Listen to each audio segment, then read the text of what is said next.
Hey everybody, Tom here, and today I want to show you how to set up a game of Villainous. One thing that I really love about this game is that the setup is extremely quick. So we're going to go ahead and pop the lid off of this and take a look. We've got a rule book here. I actually thought the rule book was extremely well done, really colorful, nice examples, loved it. Okay, next, each player is going to pick a character. So this game plays 2 to 6 players, and there are 6 villains to choose from. It's kind of funny. My original plan was to do Captain Hook because my friend Emily's favorite movie is Peter Pan, and I was going to do Ursula because my friend Kaja's her favorite movie is The Little Mermaid, and I was going to do Maleficent because she's my all-time favorite villain. However, I did a Twitter poll to ask which male character do you want to see, which female character do you want to see, and it turns out Jafar is the male character that everybody wants to see played, so I'm going to go ahead and grab Jafar. And then the female was a tie between Ursula and the Queen of Hearts. So I was debating between those two. Obviously, I wanted to play Ursula, but Ursula and Jafar have kind of similar goals, and I want you guys to see the scope of how varied this game can be. And so we're going to go ahead and grab the Queen of Hearts. And then for my choice, looking at these two characters, I've decided to go with Prince John. Not because I really care one way or the other about Prince John, but his objective in this game is totally different than anybody else's. So this way we get 3 very, very different characters. And yes, this is a game, I keep saying that, where this is very asynchronous. There's a lot of difference between these characters. So we're going to go ahead and play with the 3 characters I was not planning on playing with. And then each character is going to take their player board. And then what I've done to box up the game is I have stuffed inside of the player board a generic player guide that everybody has. This is the exact same for every player. It just shows you your different kinds of actions. And I've also put inside of that board this villain guide that's unique to each player. And so I just go ahead and tuck that inside of here. So each player takes their board and their guides.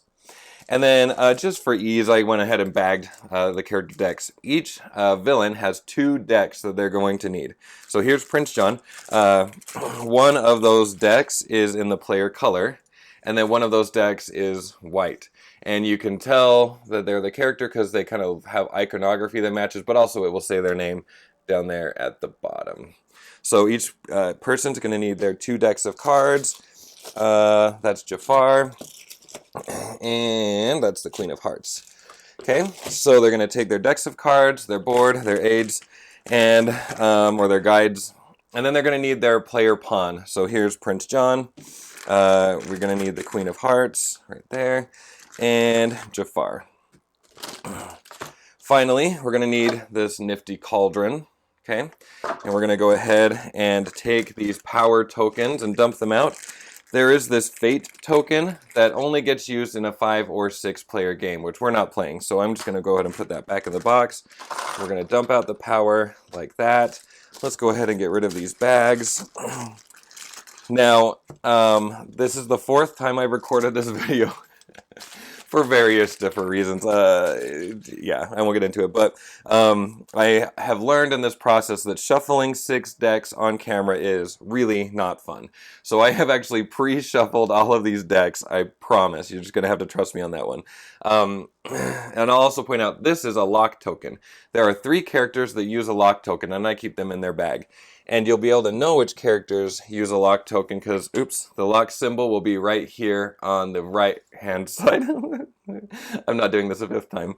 All right, so Jafar, Ursula, and Captain Hook, they all need one of these lock tokens as well as everything else. But we've got all of our stuff out. Oops, bumped the camera. Let's go ahead and put that over here.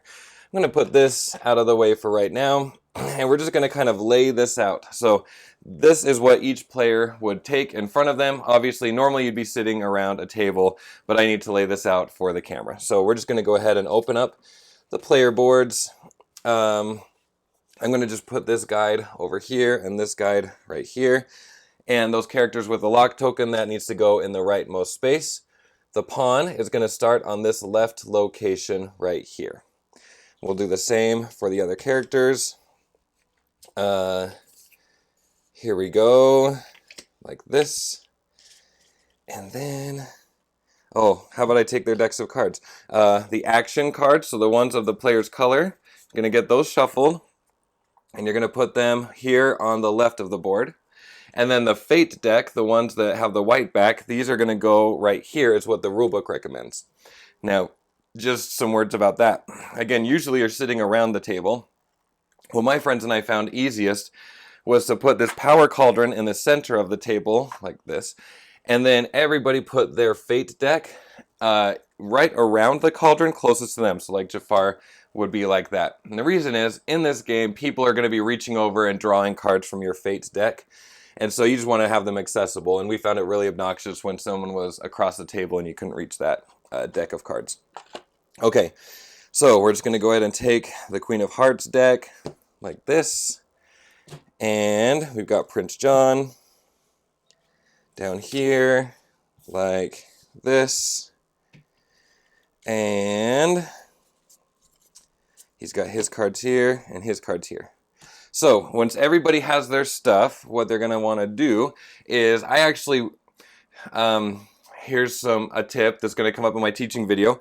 I wouldn't have them shuffle the cards immediately if it's their first time playing that character, because as they're learning what their character does, I like to have them look through their decks and find certain cards that we'll be talking about in the video. But if people have played the game before, they kind of know what they're doing, I would have them go ahead and shuffle each deck individually, and then each player is going to draw the top 4 cards, and that's going to be their starting hand. So maybe I'll put that like this. And so each player is going to shuffle like this, draw the top 4 cards, and be ready to go. And that's just of the action deck. They don't draw anything from the fate deck. Then you need to give out starting power depending on what player order you're in. So we're going to have Jafar going first. He's going to take 0 power. We're going to have the Queen of Hearts go second. She gets 1 power to start off. I'll put that just off camera right there. The third and fourth players, they both get 2 power. And if there was a 5th and 6th player, they would both get 3 power. So we've got to hand out starting power. But with all of that said and done, we're going to go ahead and start playing this game. I'm going to teach you this game, and if you'd like to see that game played, go ahead and click on the link in the description of this video. Thank you very much. In theory, this is the last time I record this. Okay, we'll talk to you later. Bye!